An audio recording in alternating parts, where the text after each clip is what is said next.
buenos días y desde Irreverente y Directo, hoy le traemos un programa muy bueno, pero sí a la vez un programa complicado porque estamos viviendo en los últimos días aquí en nuestro país una situación muy incómoda, muy grave para la familia, para la sociedad.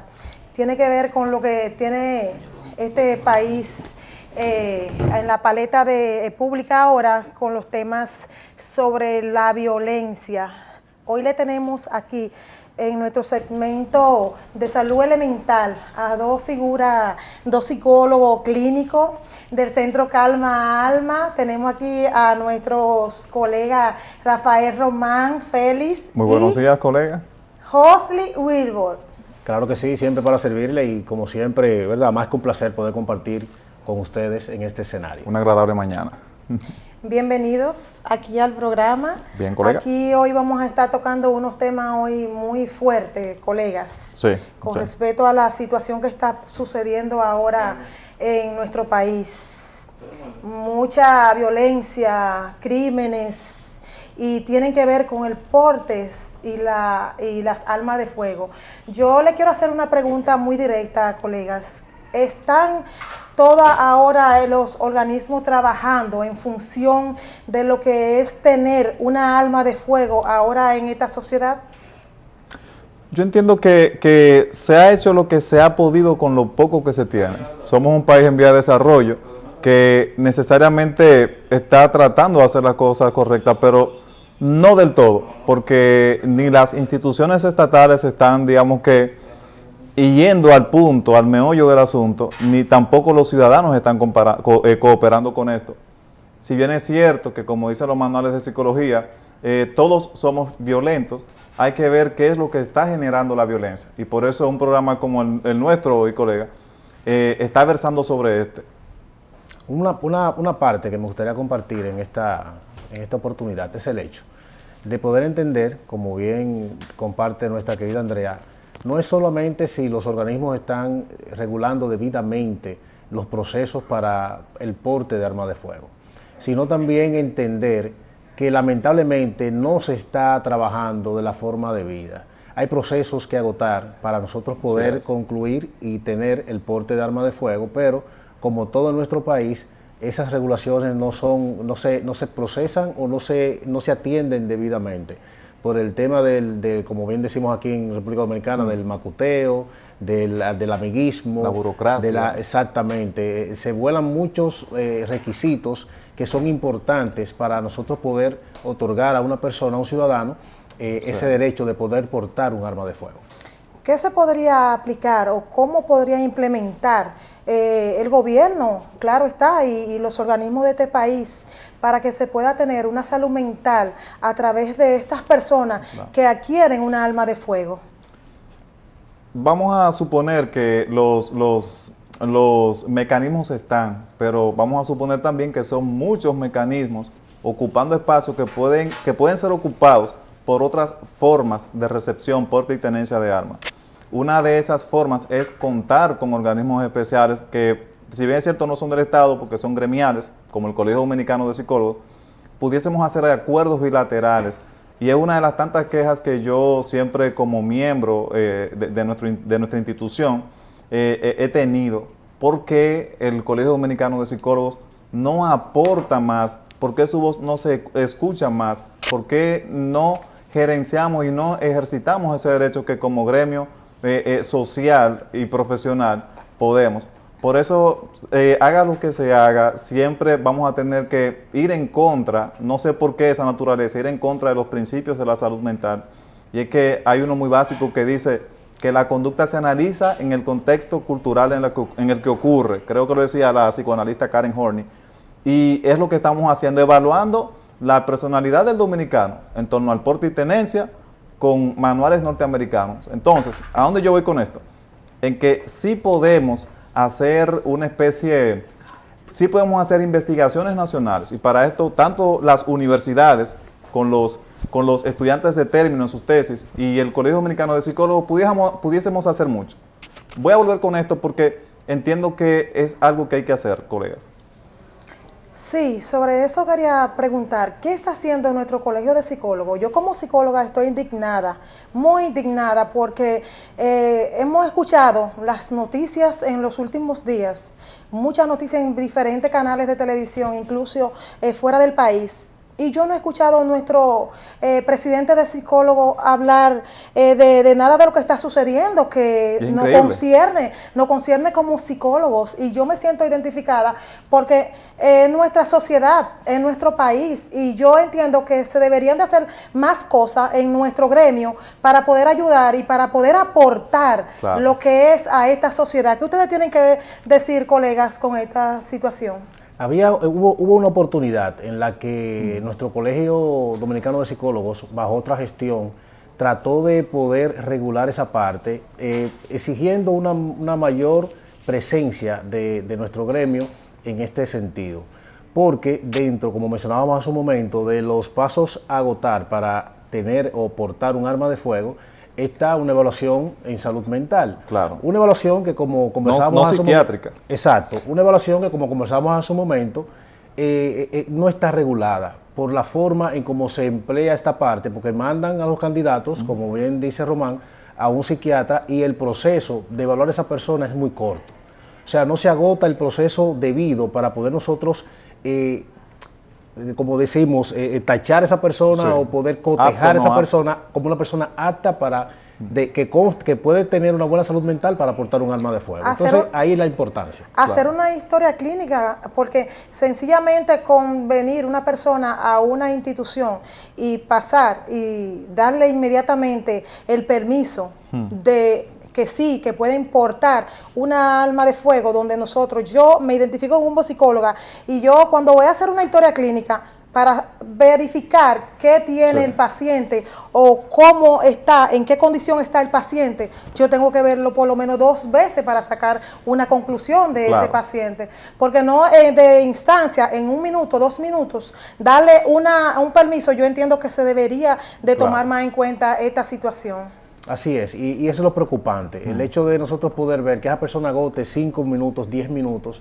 en una intervención con un psiquiatra y pueda obtener ese permiso de manera inmediata, sin poder analizar, como bien dice Andrea, un poquito más la salud mental de esta persona, que no podemos determinar, ni siquiera nosotros en el ejercicio, podemos nosotros simplemente con una entrevista, con una sola visita de una persona de 40 minutos, poder determinar algo, ¿verdad?, tan importante como esto. Y se dice en salud mental que el diagnóstico apresurado es un problema, y más cuando se trata de armas de fuego. Es que es necesario fortificar esos instrumentos que se tienen a la hora de otorgar el porte y la tenencia. Se pudiera hacer, por ejemplo, que en eso del porte y la tenencia, que muchos ciudadanos quizás no lo entienden, se haga una situación de observación directa. No hay que ir a sus casas. La persona que la necesita va a ir a los estamentos legales para esto. Entonces, sí es importante que el psicólogo tenga una observación directa de este comportamiento, porque somos nosotros lo que determinamos a la larga y de forma proyectiva, como se dice en psicoanálisis, si esa persona puede o no puede tener, en términos de presunción, un comportamiento agresivo. Todos nacemos agresivos, eso es ley biológica, pero lo que va a detonar la agresividad es tanto nuestro entorno, por aquello del principio de atesis estrés que nos explica que es tanto la genética como el entorno. Y yo creo que en donde estamos fallando, no es que le vamos a hacer un examen genético, pero donde estamos fallando es que la parte social del individuo, cuando se da el porte y la tenencia, no se está observando. La parte familiar. ¿Cuánto tardaríamos, dirían quienes son los encargados, en hacer eso que ustedes dicen? Es que 5, 10 minutos, 1 hora, un día no basta, colegas. Yo estoy de acuerdo que un día no basta, porque si se nos hace difícil a nosotros los terapeutas en consulta decidir qué tiene un paciente o saber cuáles son los síntomas de ese paciente, nosotros nos toma 1 hora una consulta, pero en una consulta no es suficiente para determinar si ese paciente está apto para tener una arma de fuego o para tener una vida holgada en su ámbito. O sea, no podemos determinar en esa parte, con ese tiempo, nada. Imagínate tomar una decisión como darle un permiso de una arma de fuego. Yo entiendo que se deben de tomar más en cuenta esta parte que es importante, porque nuestra sociedad ahora mismo está demasiada colapsada. Las personas andan con miedo, con mucho temor, con mucha sobra de vida, porque ahora no se tiene ni siquiera la tranquilidad de ir a su trabajo o de regresar a su casa, porque temen que le pueda suceder algo, porque ahora cualquiera tiene una arma de fuego. Estaba hablando la semana pasada con una de mis pacientes y me indigné que delante de su hijo, yo como madre me indigné y me puse roja porque sí, porque uno es humano, claro, y uno se sensibiliza a esa situación. Entonces, que un padre venga y le meta la pistola en la boca a su mamá delante de su hijo, eso yo creo que es demasiado con mucho. Yo creo que debemos de tener más cuidado cómo nos comportamos, pero también cómo reaccionamos ante lo que es los niños, los adolescentes, claro, que tanto estamos criticando en estos momentos y tanto queremos cuestionarlo y no sabemos cuáles son las conductas que lo llevan a ellos luego a ser diferente o a comportarse diferente y no de acuerdo a lo que los padres quieren que ellos hagan. ¿Qué ustedes tienen que decir, colegas, sobre esta situación? Lo triste en esta parte, colegas, es el hecho de entender, porque no hemos centrado más en el tema de quizás la sociedad civil, sí, pero también cuando giramos nuestra mirada a las fuerzas castrenses, donde vemos una policía que en 3 meses forma, ¿verdad?, un miembro policial, y también le da, aunque no se la da desde un principio, pero con el tiempo le otorgan un arma de fuego. También el hecho de no poder nosotros estudiar la base, como dice Román, el génesis, el punto de partida de esta persona que tiene que ver con su familia. Así es, la forma en cómo se relaciona, la forma, bien sabemos y siempre hemos escuchado que muchos de estos policías se enganchan tras una situación de ser víctima de bullying, ya sea en el colegio o en el barrio. Y se enganchan con esa visión de que cuando yo tenga mi arma de fuego, yo voy a salir a buscar a esa persona que abusó de mí y voy a, ¿verdad?, tomar la justicia por mis propias manos, como dicen. Entonces, es bueno analizar toda esta parte. Esto que Andrea cita, de este padre que frente a su hijo agrede de esta forma a su pareja, a la mamá de su niño, es realmente también preocupante. Porque recordemos también que un arma de fuego es sinónimo de poder en un ser humano. Claro. La persona se engrandece, la persona teniendo la convicción de que tiene un arma de fuego, entiende que puede resolver cualquier situación que se le presente por delante. No importa lo que pase, ¿no? Porque si son las cosas que escuchamos. Porque si una persona se me acerca e intenta atracarme, yo lo exploto. Claro. Esos son los términos que más escuchamos en la sociedad. Y eso es preocupante, porque el hecho de nosotros ver a una persona que reaccione de esa forma, teniendo el porte de un arma de fuego que puede quitarle la vida a la otra persona independientemente de lo que pueda hacer, es algo que nos debe llamar la atención. Claro. Y es algo que nuestra sociedad, que nuestras autoridades saben y conocen, sin embargo, hacen caso omiso de esa parte. Lo único que se interesan es en la parte de que la persona pueda pagar sus impuestos, de que pueda, ¿verdad?, tener, y no tanto, estar al día con los pagos y todo esto, pero echa de lado realmente la salud mental y la estabilidad emocional que esa persona pueda estar gozando en ese momento, que pueda estar teniendo en ese momento. Por eso yo quiero insistir en que también tenemos que ver qué estamos haciendo como sociedad civil, qué estamos haciendo como Estado. Y es que pareciera que ahora es que se está viendo, colegas, la irrupción del estrés post-pandemia. Y es por los altos niveles de violencia que estamos presentando los ciudadanos en la calle, y la delincuencia se aprovecha. Hace unos años en Estados Unidos se hizo un estudio sobre el efecto publicidad de la violencia, donde situaciones que eran muy violentas, que eran muy publicitadas, causaban un impacto colectivo en cada ciudadano y se veía la multiplicidad, la frecuencia de hechos violentos. Entonces, vamos a ver también, porque hace unos días, luego de la situación que se dio en Estados Unidos con el niño que hizo la situación agresiva en el sistema escolar norteamericano, se vio que pasó algo que no se escuchó mucho porque no se publicitó mucho. Sin embargo, eso me llevó a pensar, pero cuidado si estamos haciendo un efecto rebote informativo hacia la persona que tiene una situación de vida, una situación de familia, que está pasando por un ambiente de inadaptación al medio social. Vamos a analizar como Estado cómo podemos utilizar al psicólogo. E insisto, colega, ¿qué puede hacer el Colegio Dominicano de Psicólogos? Y si calculamos la media de profesionales de nuestro ámbito que cada año se gradúe y está en sus casas haciendo nada, pudiendo aportar al Estado, pudiendo aportar al sistema, pudiendo aportar a la salud mental, nos vamos a dar cuenta que estamos echando a un lado un elemento que puede ser un elemento pacificador a la postre.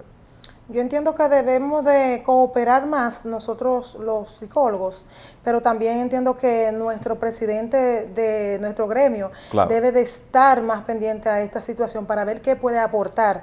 Y más que es una persona que empieza en nuestro colegio de psicólogos, entonces entiendo que fue el primero que debió de pronunciarse con esta situación, no solo para uno hablar de lo que está sucediendo, como la muerte de este señor que lo mató su amigo. Qué pena, qué tristeza a la sociedad.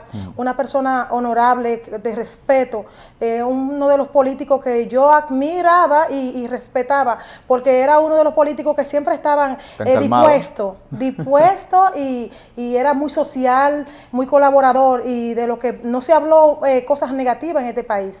A la altura que murió y nadie está hablando cosas negativas de él. Entonces, que lo maten así en su despacho, como tan cruelmente, colega, es como uno que decir, estamos seguros en lo que está sucediendo, que tu amigo en tu trabajo, en tu área de trabajo, te quite la vida.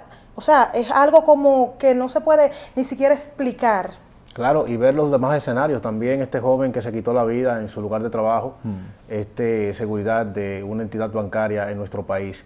Y es cuando entonces debemos nosotros poner atención y ver si realmente se están agotando los procesos debidos para que estas personas puedan ocupar esa posición de trabajo, porque así como se quitó la vida a él, pudo haberle quitado la vida a otro. A otra persona. Entonces, es poder nosotros llamar la atención y poder entender lo importante que es regular esta parte y poner en consideración el hecho de que es importante nosotros poder tener una mayor presencia en la vida de estas personas en materia de salud mental.